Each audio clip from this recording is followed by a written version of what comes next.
Baba, egameni lomfeli wethu uNkosi uJesu Kristu, sithi sibeka konke sibhekane nako esandleni sakho Baba. Akusule inyembezi zethu, uyizwe imithandazo yethu, usikhiphe kulezimo esibhekane nazo. Sibeka amathemba ethu kuwe Baba, sibeka amathemba ethu kuwe Nkosi. Amen.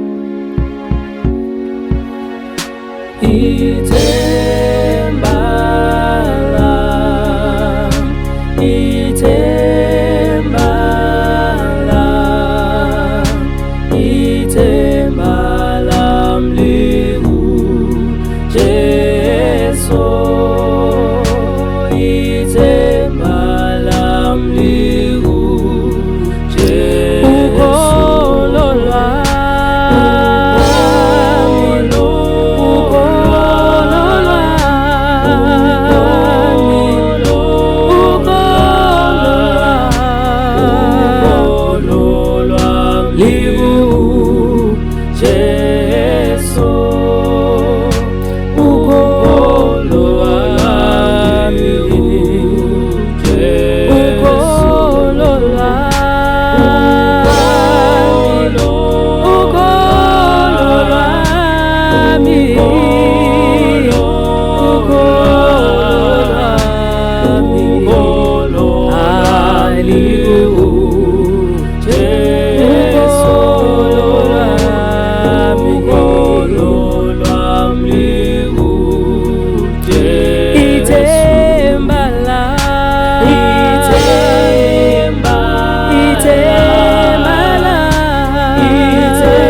ithemba lami likuJesu, ithemba lami likuJesu.